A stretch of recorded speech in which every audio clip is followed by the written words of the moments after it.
All right. So, you are Johnny, A Day Without Love? Nah, my name's Brian, but this is A Day Without Love. Oh, so how did A Day Without Love start? So it was first a poem, and I wrote the poem based on seeing a spousal abuse incident, and that was my sophomore year of college. Then I didn't really do much with music. I was just playing guitar, hitting open mics, going to the jam sessions, and then I was homeless at 24, and that sucked. And then I decided, I got to use music to keep my head up. And that's kind of like how A Day Without Love came back because in the poem I wrote many years ago, I said, the day that you don't find love is the day that you find chaos. So find love. So I thought A Day Without Love would be used as like a way to motivate other people by talking about my own problems. So, why A Day Without Love? So to continue, just to be more specific about what happened, the spousal abuse incident, I heard a woman screaming, and it didn't sound like good screaming, like when you're in a dorm, not to be funny. Mm-hmm. And I looked out, and this dude was punching this woman, so I rushed out of my dorm room and stopped the guy, like grabbed him off, and they told me what happened. Essentially, he walked in on her cheating on two of his fraternity brothers, and then she said, well, I walked in on you cheating on with one of my sorority sisters. So I saw it was like an eye for eye thing, but it was obviously like a toxic relationship. Someone had already called the cops. Dude went to jail like on site, and then she like found me on Facebook, and then sent me a message like, "Hey, thank you. I'm transferring." So she left the school and never saw her again. But it kind of just like put this weird feeling in my stomach, like, hey, one, domestic abuse isn't cool, but then two, like, I was thankful that I was able to help it because what if no one called the cops? What if I didn't stop it? Like, that would have just fallen on deaf ears, you know.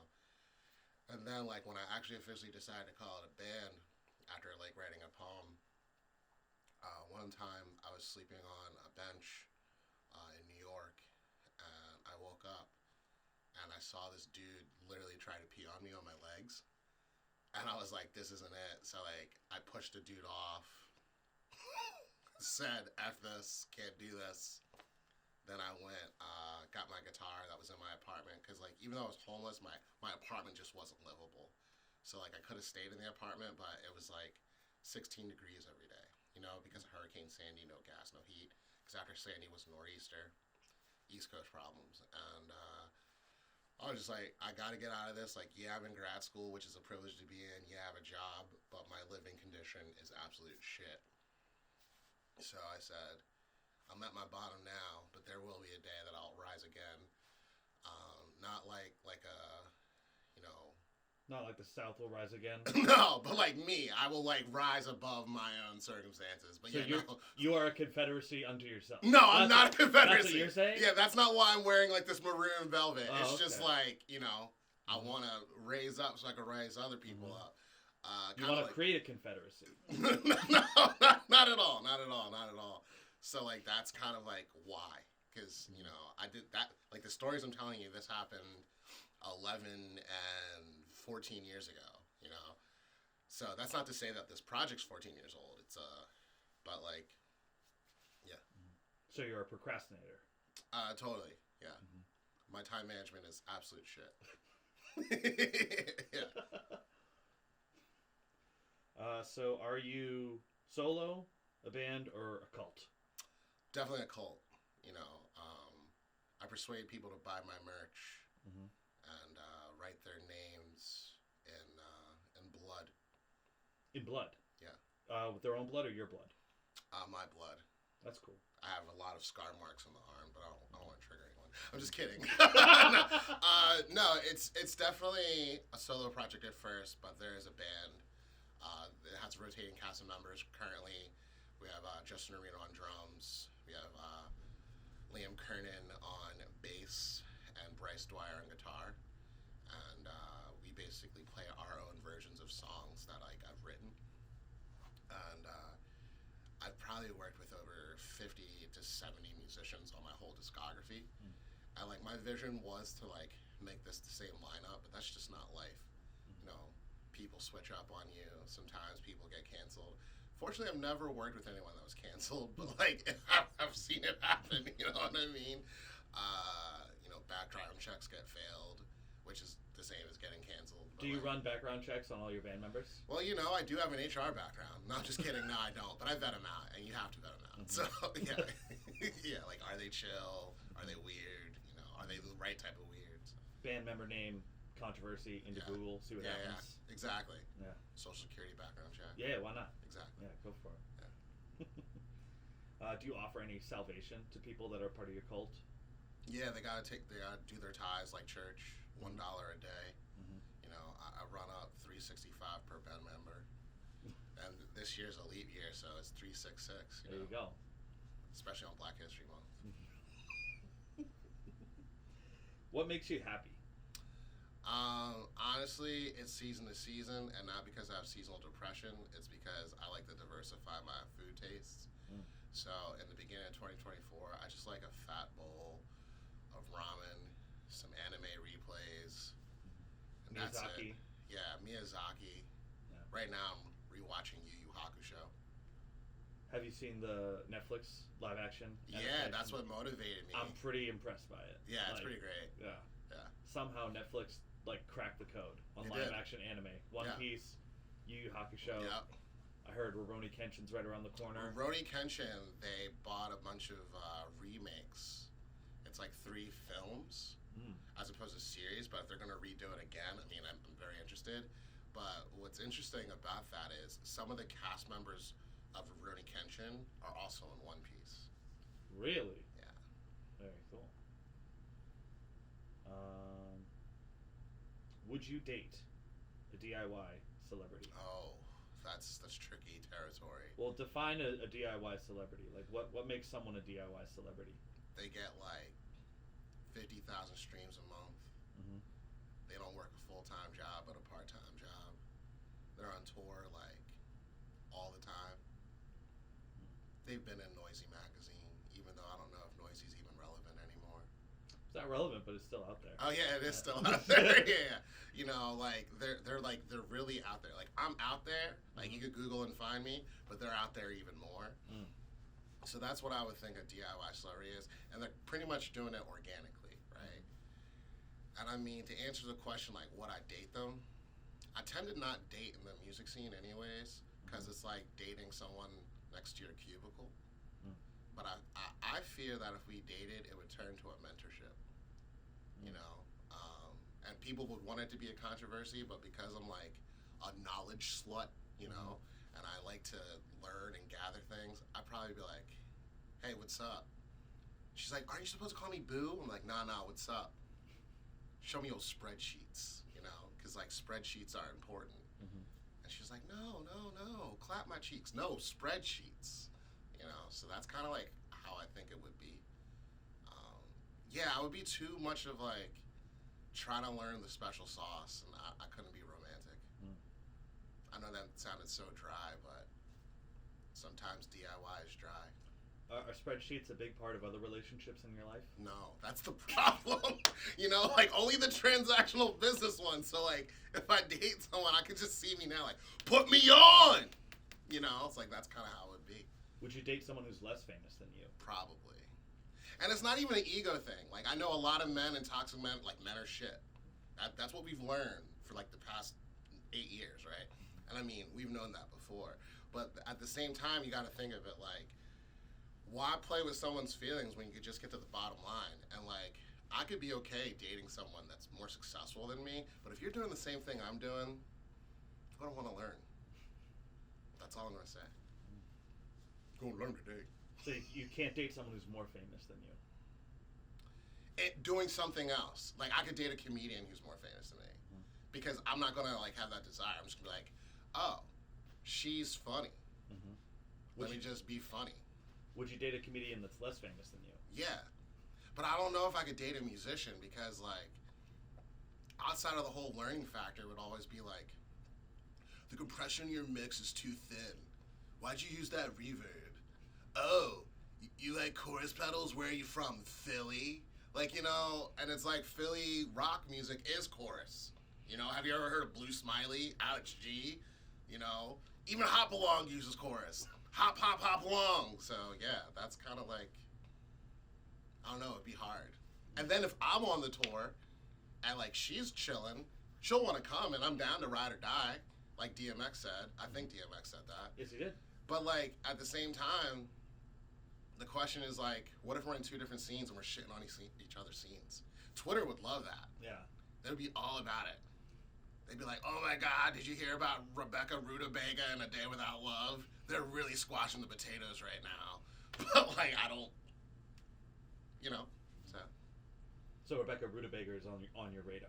Yeah, I don't even know if she's real. I just made that up because it sounds real. You know what I mean? So, yeah. All right, so good to know. If she's real, you would date her? Yeah, Rebecca Rutabaga, if you're planting those seeds, let's do the deed. First date's on me. Foe. So we covered, would you date a DIY celebrity? Would you date an industry plant? They'd have to pay my student loans first. That would be my boundary. That's fair. Yeah. Yeah. You do not know how much in debt I am, but yeah. yeah, that would be my answer to that. All right. Who makes the best chicken on tour? Are we just talking about chicken or fried chicken? Let's do both. Let's do let's start with fried chicken.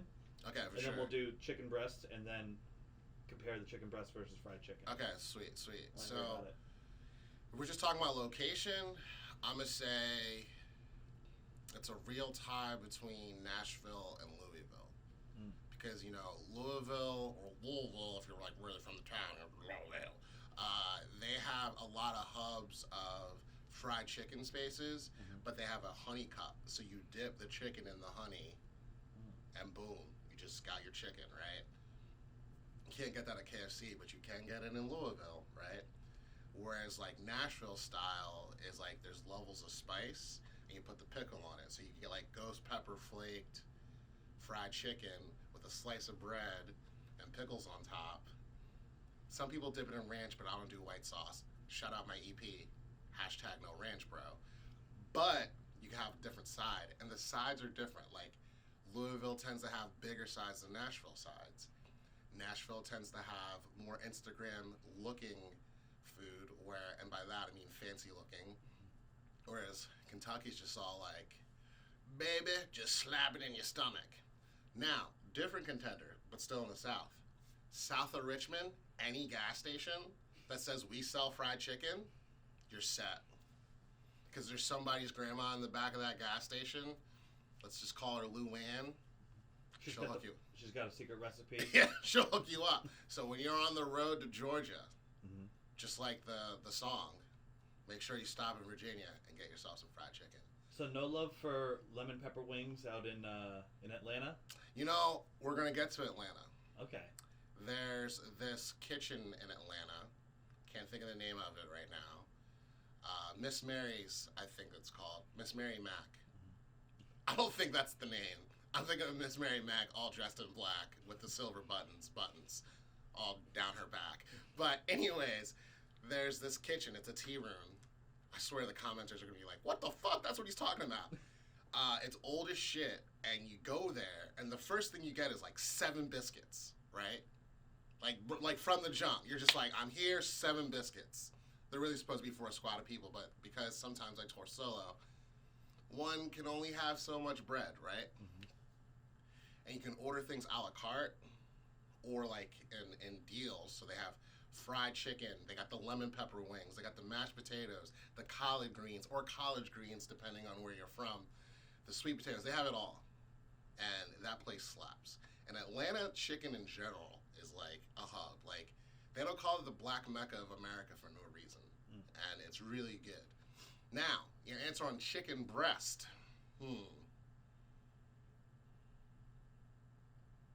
Really, I'm going to say the same cities because the thing is, like, fried chicken's not the only type of chicken. I could be, like, very much like Bubba Gump about it. Like, the same amount of things you do with shrimp, you can do with chicken. Barbecue chicken, baked chicken, blackened chicken, lemon pepper chicken, teriyaki chicken. But I'm still going to say, like, Louisville, Nashville, and south of Virginia, south of Richmond is where it's at. But Atlanta's also in there, too. So the Richmond, north of Richmond, don't know how to make chicken? Well, the difference is, like, north of Richmond is kind of like everyone that works in D.C.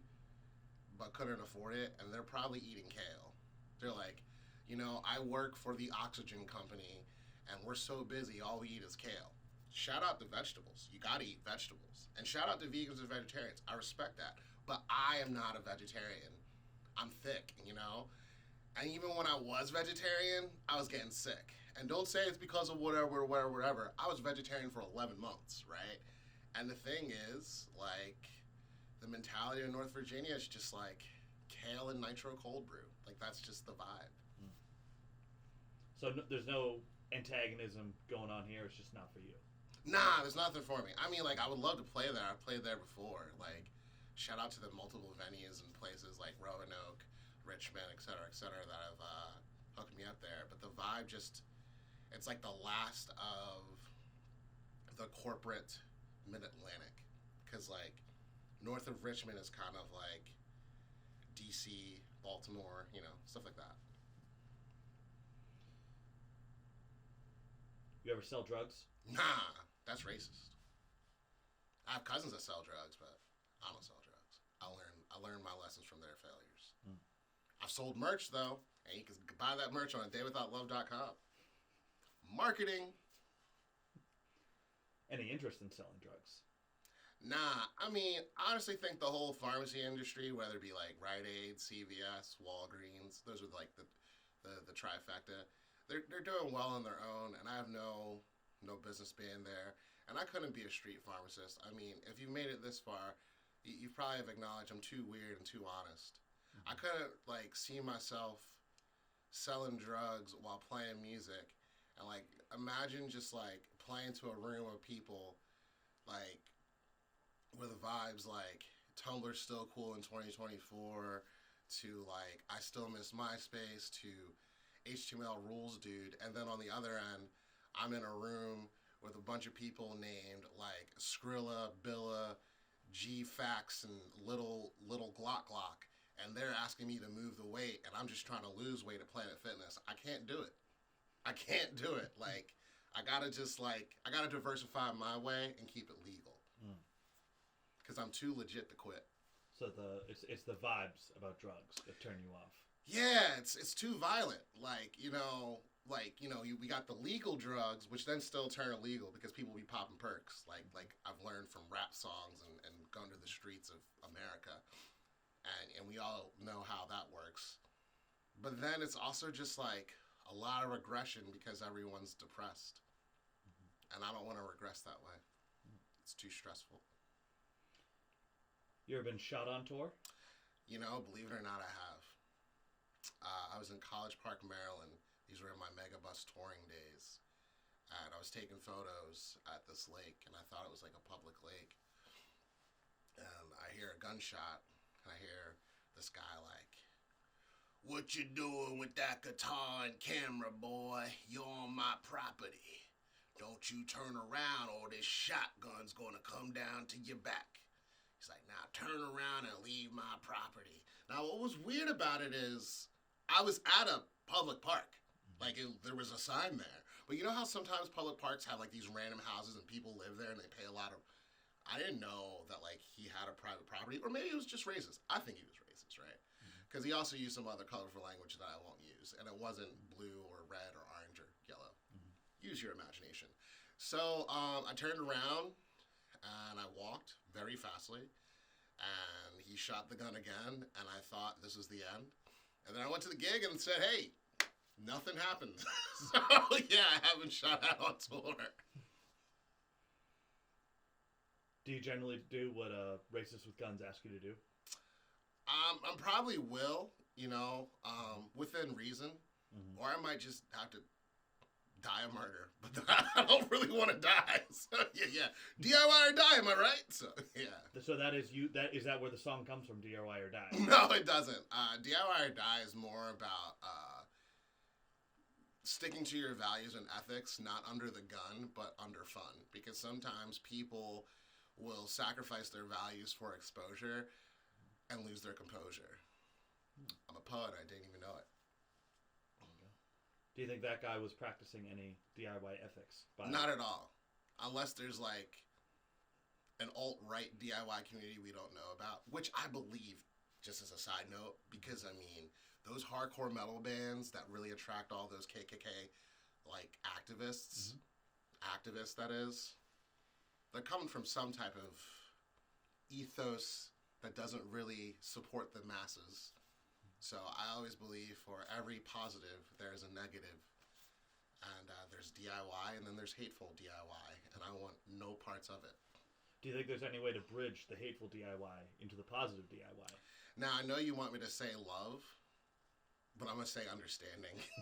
Because, like, I think the hippies had something going on for them in the 70s. And even though I wasn't there, I think they missed the communication plan. They didn't have a strategy.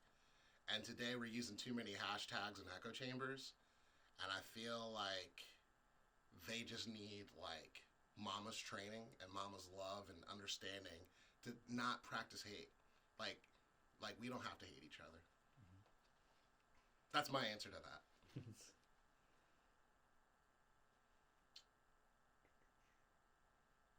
What is your favorite, it either says, cop story? Wait, pause. Did I say my favorite cop story? Yeah.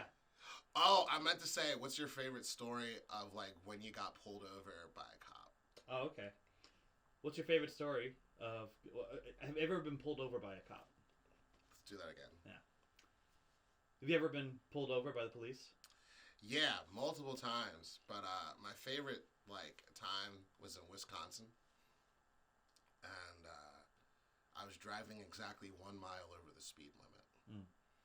And I went to the Glacier Valley Music Festival organized by Party Marty. And this festival is in the middle of nowhere, Wisconsin, Cambria, Wisconsin to be exact. And like something like 800 to 2,000 people go. I know that's a wide range, but there's like trailer parks everywhere. Like, yeah, and like the mobile kind. I think they're all mobile. But anyways, and you just see like a side of America you never thought you'd see, and there's like 0.000000007% black people, and oddly I was comfortable because I was like, these aren't the hateful DIY type people. Mm-hmm. These people just live in the middle of nowhere. So I went there, played my set, was taken care of. Got free tacos, free burgers, blah, blah, blah. Even got some campfire s'mores, right? Mm-hmm. So my next set was all the way in Pennsylvania. So, you know, I pulled, you know, a road warrior and just drove really long and then split my drive. But on my way out, this cop pulls me over for driving 1 mile over the speed limit. So I was with my partner at the time. She's like, damn, not again. Because on that tour, we got pulled over 2 other times. First time was because of speeding in Pennsylvania, and the other time was because, you know, we were just like working out our car, and the cop just wanted to see if we were okay in Iowa, right?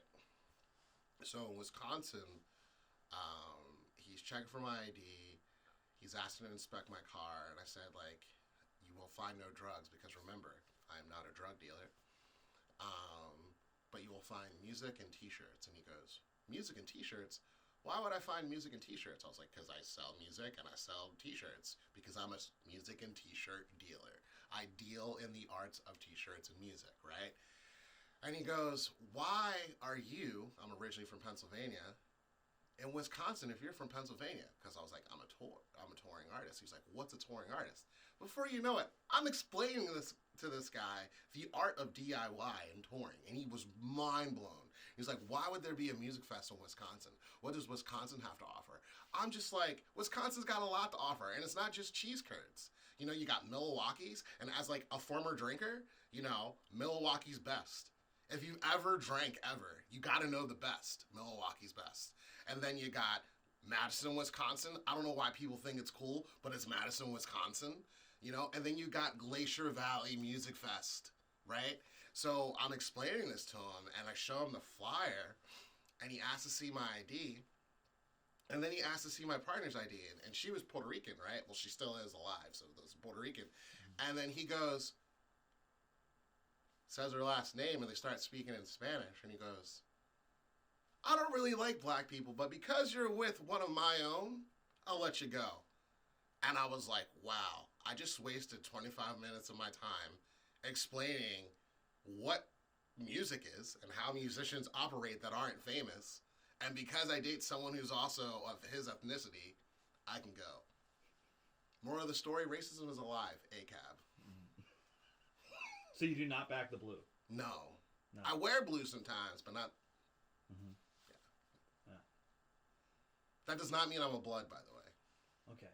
That's good clarification. Yeah. Yeah. Nor am I a Crip. No gang affiliation. You're just a cult. Yes. Just a cult, no gang. Correct. Do you like gangs?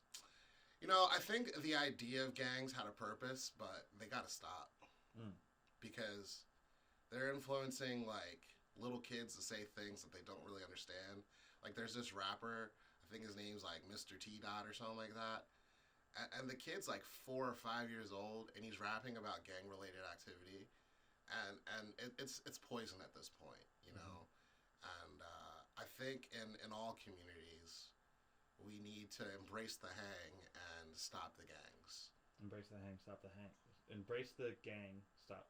No, embrace the hang and stop the gang. Mm. Because by embracing the hang, we help knowledge of the heart, the art,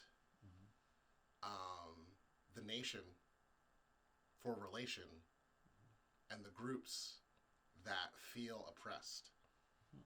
That was a terrible acronym. But by the gangs, we're embracing the guns, the anarchy, the lack of neutrality, and more guns. So double guns. We can't have double guns. We have to have double fun. I got knowledge so I could go to college. I did not grow up in the streets of Philadelphia.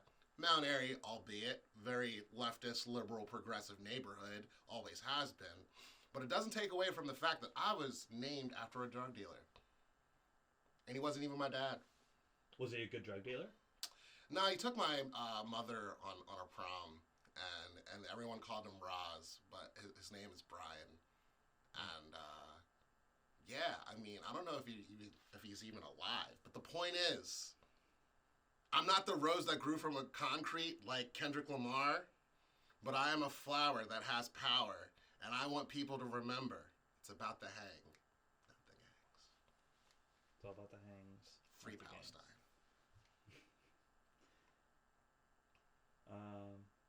So all this about positivity and connectivity and the hang, is that one of the big motivators behind why you write music?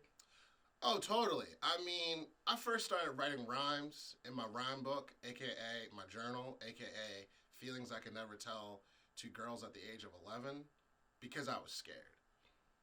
But after I built my confidence through things like taekwondo, public speech, volunteering in activism communities, doing the fundamentals of Punk 101, because you can't fake the funk, I remembered that I have problems too, and I don't want people to have my problems, and I don't want people to have their problems, and music is empowering, and that's like why I still do what I do today in 2024, and I think people should hit the floor like the Bodies and just do more.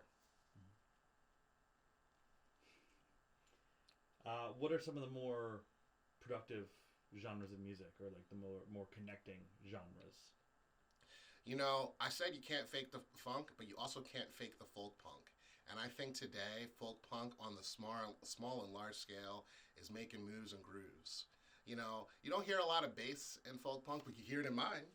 And I do think that that is a community that is very pure in art and ethics. Now, don't get me wrong. There's still people being canceled. There's always people being canceled. But we're not here to talk about cancellation.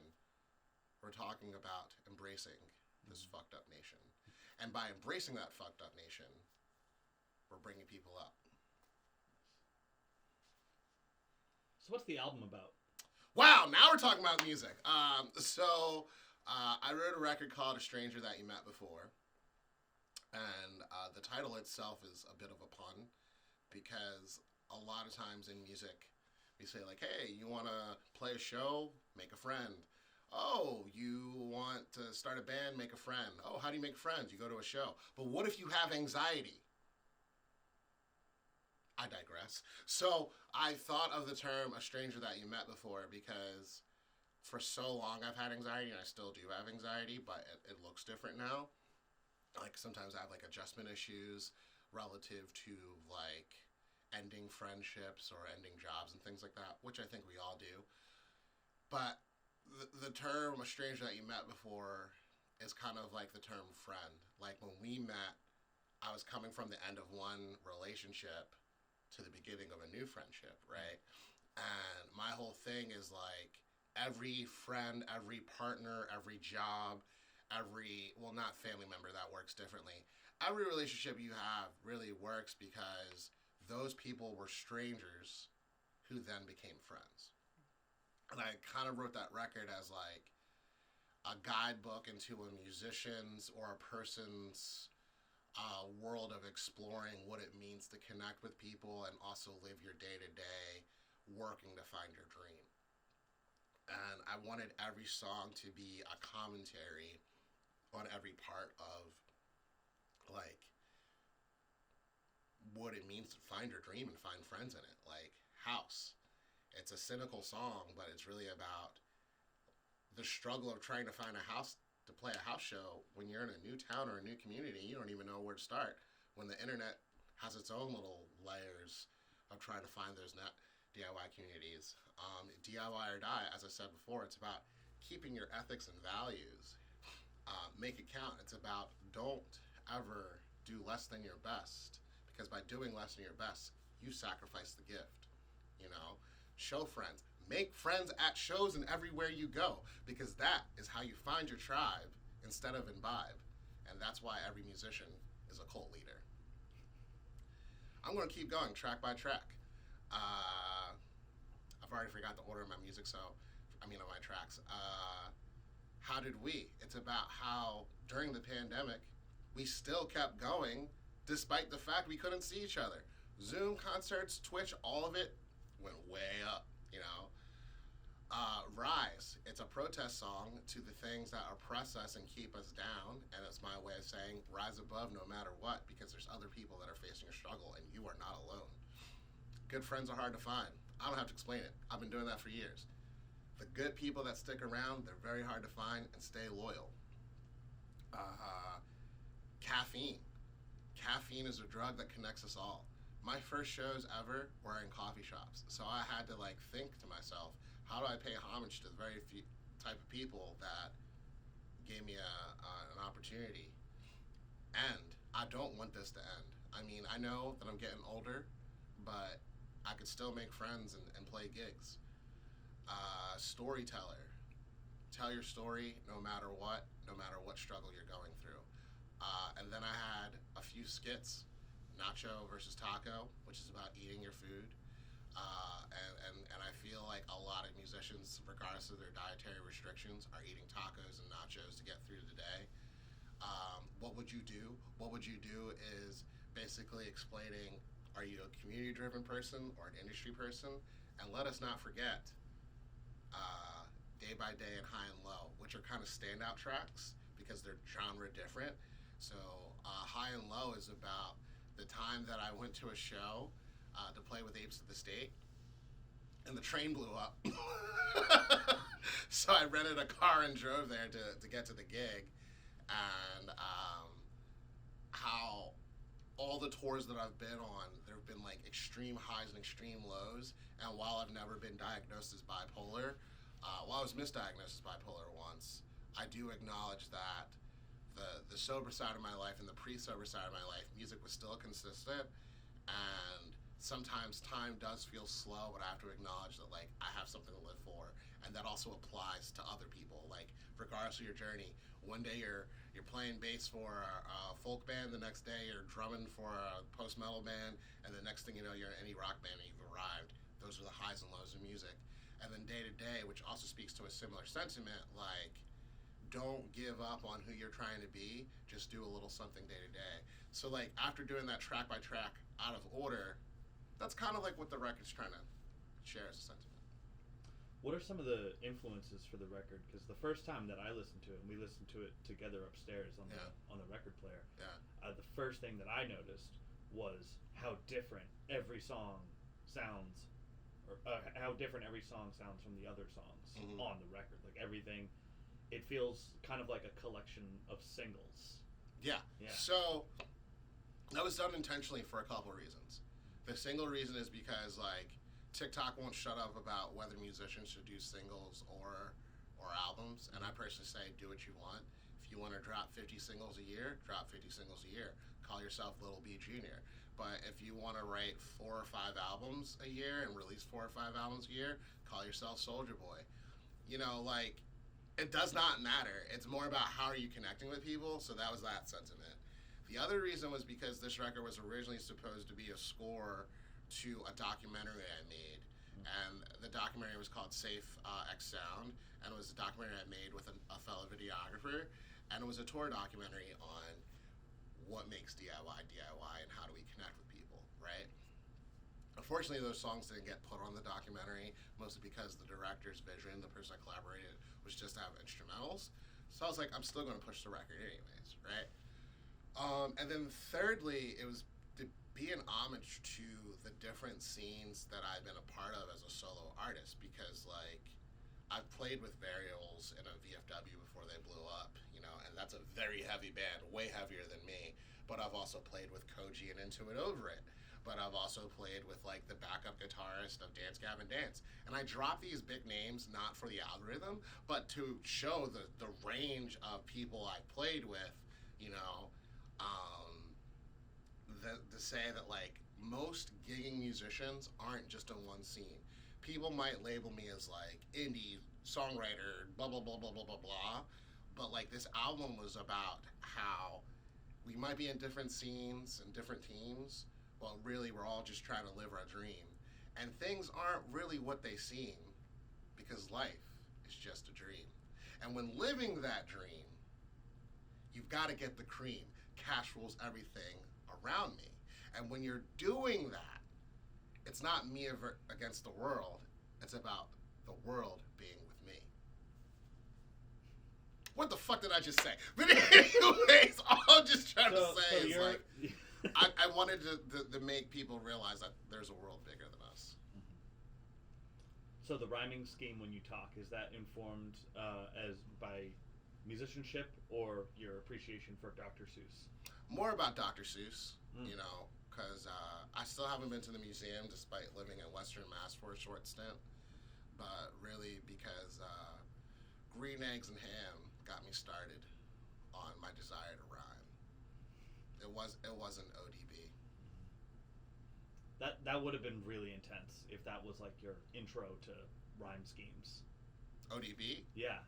I mean, my first block party that I remember was having a hot dog in my hand in North Philly and seeing girls hopscotch to "Ooh Baby I Like It Raw, Ooh Baby I Like It Raw." Like that was like my start to like music. And guess who was DJing? My uncle, DJ Bizzo, down in Augusta, Georgia. But he was in Philly. Like I know a lot of people are like, yeah, I'm in a DIY band. I was listening to Green Day. Nah, it was ODB and Motown. That's how I started. So, and I didn't know what I was really listening to because I'm like 4 years old, right? And then I had a bunch of uncles that played bluegrass in North Carolina. So like, punk didn't come till I was like 16, 17. So, yeah. So what is it about punk that you gravitated towards as opposed to other genres that you listened to growing up? So, like, getting back to the whole drug dealing and gangs, like, I grew up in a semi-safe neighborhood. Like, relative to the whole scape of Philly, I was in a good neighborhood, but it doesn't take away from the fact that, like, I had been shot at. My only sleepover as a kid, which should have prepared me for tour, a car blew up. Like, literally, I turned 10 and a car blew up at my only sleepover as a kid. Like, I shit you not. And whose car blew up? The local drug dealer. Never trust your local drug dealer. Their cars might blow up on your 10th birthday, right? Like, that happened. And I just remember having this, like, deep resentment for what I saw from the street life, not just because of violence. I just didn't want to be like that, right? Because I grew up with my grandparents. They raised me. My grandmother was an educator, then transitioned to working in the retail industry, grocery store, and my grandfather was a chief of license inspections. And, like, despite the fact that, like, my mother and father are disabled, my mother has cerebral palsy and autism, and, like, my father just wasn't in my life, but also is disabled, I just remember, like, pre-music, I had to find a way to make a change.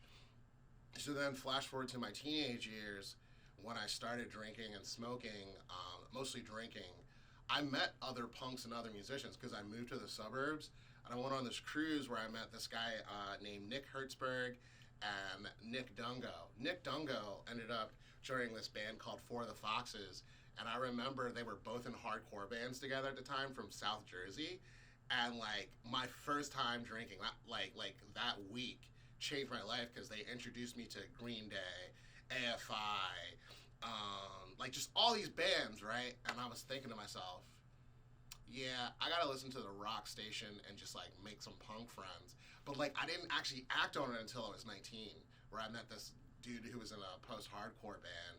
But, like 16 to 19 was transformative because I already had the foundation of liking hip-hop, soul, and things like that. But I didn't actually get into it until I was 18, 19. So I'm very much what you call a late bloomer, not a boomer. Bloomer. So, yeah. So what were some of the most formative punk and rock bands that pushed you in the direction you're in? So, I would definitely say, like, just booking shows and attending shows and seeing bands like Oh Pioneers, Pat the Bunny, Koji, when Koji was Koji on the Roof, believe it or not, Reliant K, Hello Goodbye, Alisana, Dance Gavin Dance. These are all, like, my first shows, right? So, I'm still all over the place genre-wise. Yeah, Boys Like Girls, remember that band? So it was just, like, all of that, and then it just kept expanding. And, like, even in college, I started this thing called the Penn State Songwriters Club, and I'm getting exposed to, like, Sarah Bareilles, finding a new love for Norah Jones, realizing that Vanessa Carlton is that John, you know what I mean? Wow, I just said John in Massachusetts. But anyways, like, it just became very diversified, and I kind of feel like even today, the music I write is a reflection of my experiences and my friendships. Very cool.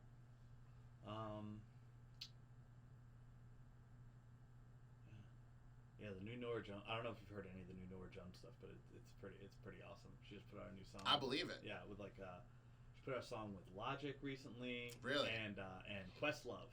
That's amazing. Yeah, that was sick. That's a whole other thing, like, finding out about the roots in high school versus, like, so in Philly, there used to be this, like, public broadcasting channel, and it was a different number for everybody, and it was, like, BET Light, and it was all, like, black music, so there would be random times at night where all they would do is, like, play music videos. And I remember that one song called not the C 2.0, but it's the song with Erykah Badu and the Roots. And I remember being in high school listening to that song, and the drum fills that Questlove did, I was just all like, damn, I don't know how to write music, but I want to make something. And keep on, I wasn't even doing anything creative. I was doing Taekwondo going like, hi-ya! Like, that's what my life was. And, like, just writing words that meant nothing. Like, I was just all like, martial arts, words, depression. Like, it was like a triangle. But when I would listen to that song, I just remember thinking, like, I want to do something as cool as them. Like, if I'm really being honest, my first band that really made me go, it was The Roots, right? And the thing is, like, growing up in Philly, this is the point I'm trying to make, just kind of gave me this vibe of there's a lot of different art here. Like, my first show was a Afro-punk DJ show, and there was this band called Selah. They're not active anymore. And I knew this DJ, I still know him, named DJ Fish, now known as Matthew Law. And we used to go to nightclubs, like teen nightclubs together. And, like, we would all dance and try to, like, meet new girls. But Matt was looking at the DJ and was like, I got to become this DJ. And when he threw one of his first shows, he had this dude named Two-Face. I can't think of his current name, but he's still pretty popular. Selah. And then there was, like, graffiti and breakdancing. And the reason why I'm bringing this up is because, like, I feel like in my life, despite being an outcast and bullied and all this other stuff that I, like, faced, I was always exposed to art in one way or other. And now at 35, I'm, like, kind of trying to make sense out of it by telling these stories. So, yeah. Very cool. To that point about, like, BET Light on public access, and just, like, the existence of, like, BET in general, do you feel like a lot of black artists get, like, pigeonholed or, like, put to the corner and, like, shoved into, like, specifically black genres? Do you feel like there's not a lot of black artists that expand outside or are allowed to expand in, like, the mainstream? 100%. And I feel like, especially in DIY, there's people that treat it like only one person, black person allowed per event or moment or year. And it's sad because there's still not a lot of us, but there's enough of us where, like, now we're seeing it as, like, different contemporaries. Like, you know, like, I've stayed at Black Hippie's house in Memphis. I've written a song with Barty Strange. I've slept on Eric Garlington of Proper's house so many times. Lizzie No and I don't know each other, but, like in person in real life, but we know who we are because of the fact that Barty's used to write guitar for Lizzie. And, or even more local, Gracie Giverts, like, we met each other at one of Zoe's shows. And I remember Gracie said, hey, just out of curiosity, do you play banjo? I was like, yeah. She was like, okay, now 2 black people play banjo in Boston. And it's like, these things are funny, but it's to give perspective of, like, how so many of us are talented, but, like, very limited in visibility. Like, I remember I had a big issue with this folk festival in Philly where, like, one of their tenets is, like, diversity, but there's no black people on it. And a lot of people were like, why isn't Brian on this festival? And I was like, I've been applying to this festival for 7 years. And bands that started last month get in, but I don't. And, like, sometimes I wonder, is it that I'm not good enough? And I feel like that's no longer the case, not just because I've been doing this for 10 years. Like, the numbers, the shows, the music shows for itself. But it is kind of a practice of, like, intentional and unintentional racism. And I kind of wish that, like, we did better, because there's this problem where, like BET was founded by a white person, right? But its ethics kind of got muddied by profit, right? Same thing for Afropunk. Despite being on Afropunk, like the publication, it's great. But even who they choose to be on those festivals is clearly money driven. Like, no offense, SZA doesn't really need to be on Afropunk. SZA's literally an R&B and pop artist, right? But maybe bands like my own should be on Afropunk because we are a punk adjacent band. You know what I mean? Maybe bands like Black Guy Fawkes should be on Afropunk. MJ Bones should be on Afropunk. And I'm not just saying that because they're my friends and contemporaries. I'm saying that because, like, if you want a punk-facing festival that is black-fronted, do that. Or black, or, like, non-white, do that. Like, there's a band called Spudbugs that's throwing a festival in upstate New York now. And it's their first one. So it's like, a lot of times that happens. And then the other side of it is, and I know this happens to a lot of my contemporaries, is they see us with a guitar and they're assuming we're about to sound like a lot of bands that publications like BET has already put out. And we get pigeonholed. Like, if you are a black person who is not famous and you are a rock artist, 9 times out of 10, someone's going to compare you to Block Party. And if not Block Party, Darius Rucker. So then, like, that's also limiting because it's like, all they see is skin, so they go, they can only be these 2 things. And then the other one is Lenny Kravitz. And it's like, that's not fair because that doesn't happen to, like, white musicians. because the same thing doesn't just happen to black musicians. It's like if you are a relatively attractive woman and you have a guitar in your hand and you're Asian, they're either going to compare you to Mitski or Japanese Breakfast, right? There's no, you can be you.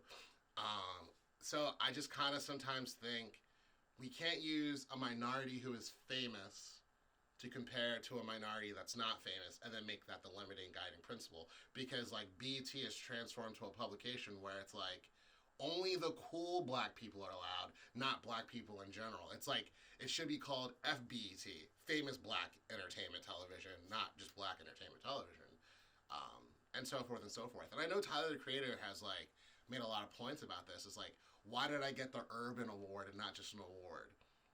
And I feel very similar sentiments. Like, are you seeing me so you could check off your black card for the year and say, yeah, our publication's diverse, versus I like what you're doing.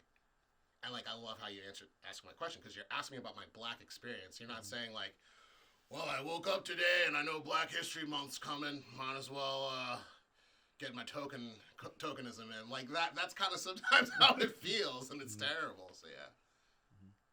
What do you think is like a greater purveyor of intentional or unintentional racism? Is it audiences, or like the old guard that like upholds or gatekeepers, or like just institutions that uphold the capital of music? I'm going to be very honest. I think it's more so the institutions, because like I think in DIY communities there's two types of listeners. I mean, realistically, if we want to go like by reports, there's definitely more than that. There's the minnows, the whales, and things like that. I've done my research, but I think really what it is even though some people say press doesn't matter, there's certain power press resources like influencers, podcasters, TikTokers who happen to be, you know, some type of attractive in some sort of way, or have some level of power, and then they talk about them, and then next thing you know, they're famous, right? Mm-hmm. So I definitely think it's kind of like an architecture. So like take Vlad TV, for example, for hip hop. Vlad TV is one of the many influencers that determines who's next in hip hop. The same thing applies with like rock music and DIY music. Like if you were in the Yellow Button, mm-hmm. which is fronted by this TikToker who apparently doesn't read their DMs, a lot of people will listen because of what Yellow Button thinks is cool. Or the Needle Drop, Anthony Fantano. Mm-hmm. If this gets viral, this is why. Like, Anthony Fantano is just a mediocre white dude with big ass glasses, but he has the power to determine what's cool, right? And like, I'm not saying that people get put on because of them, but I'm saying it does make an impact on how their music is seen and heard. So like, if someone makes a playlist that says upcoming black indie artists, the thing that they might all have in common is they all did a Tiny Desk, or they all were on the Needle Drop, or they all were on the Yellow Button, or they all were on Pitchfork. And it's those publications that kind of create this funnel for the black musicians, or the Latin musicians, or the Asian musicians, or the Middle Eastern musicians, or non-white musicians that get seen versus the ones that are like kind of left by the wayside. And I'm only saying that because I've seen it and experienced it myself. Like, for example, when George Floyd died, someone made a publication of a list of black artists who should be supported during the George Floyd riots. It was something along those lines. And that publication had a lot of influence, right? And because that publication got on, I got $2,200 in Bandcamp sales in one day. You know what I mean? I honestly wish that was every month. But the whole point is, like, it was because they wrote that list. And, like, it's like a direct correlation. You can never prove causation, research methods 101.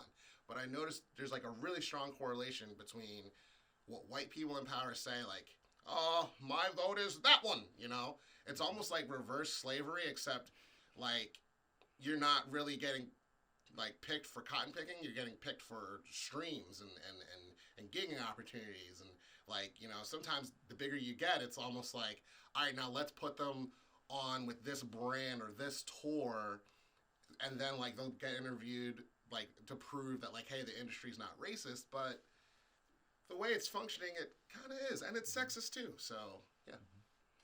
What are some other barriers that specifically white people might not be aware of that are impacting Black artists? I think it's like to continue. It's a lot about like how they're accessing and resourcing music, right? So let's just take it to the live show. A lot of times, like, granted, people go to shows of all different neighborhoods.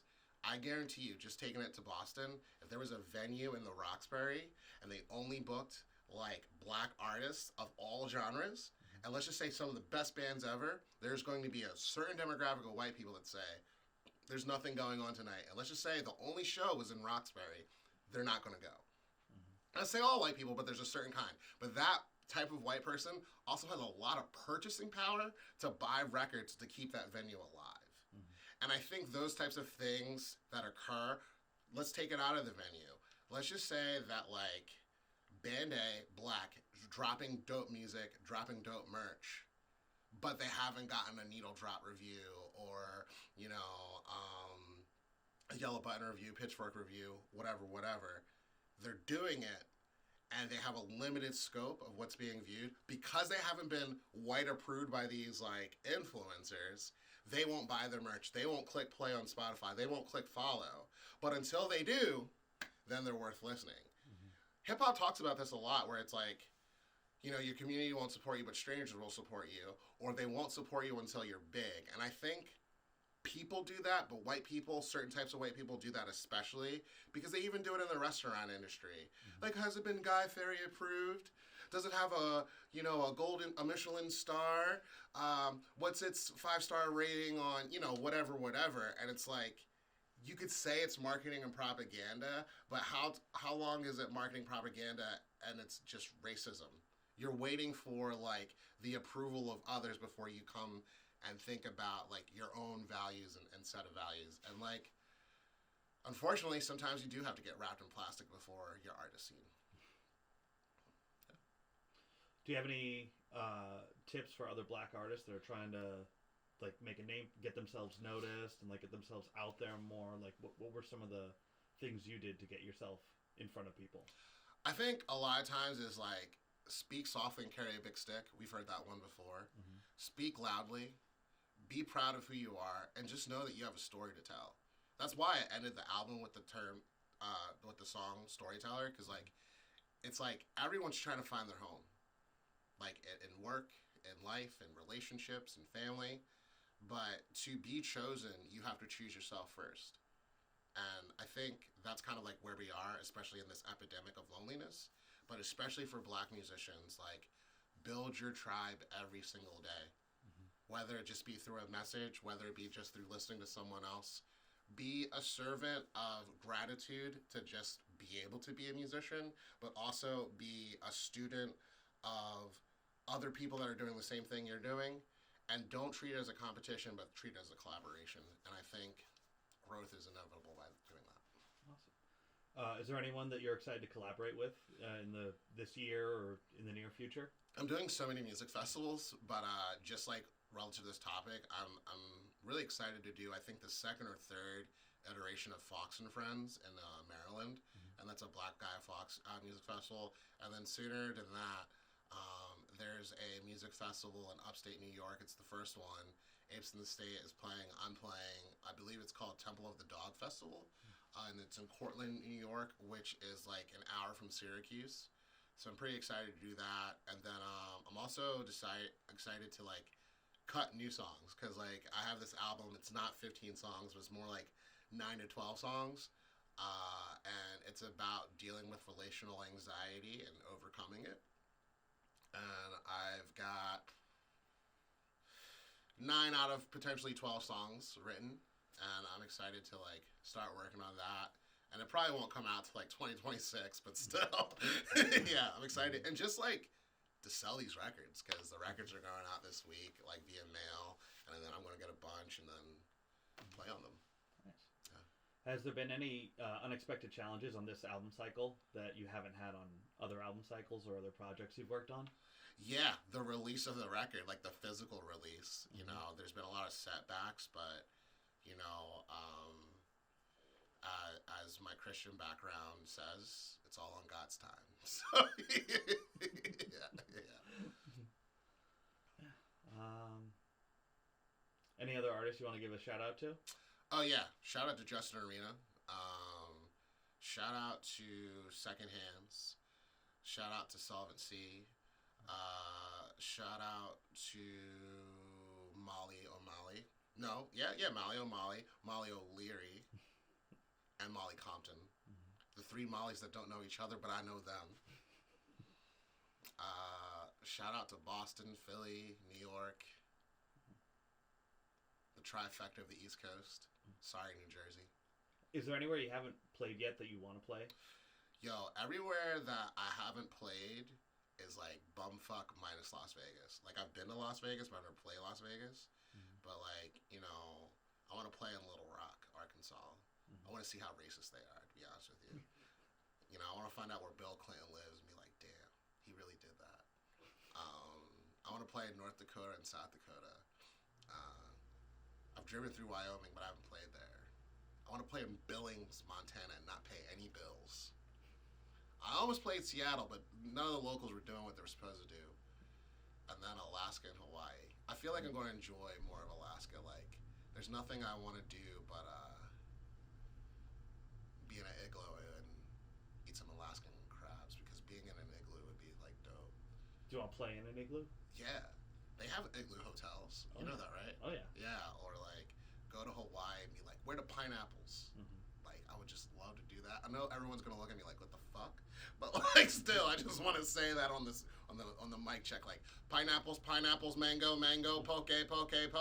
Play the gig and eat all three, you know? So that's kind of like where my mind's at. Nice. And then after that, go international.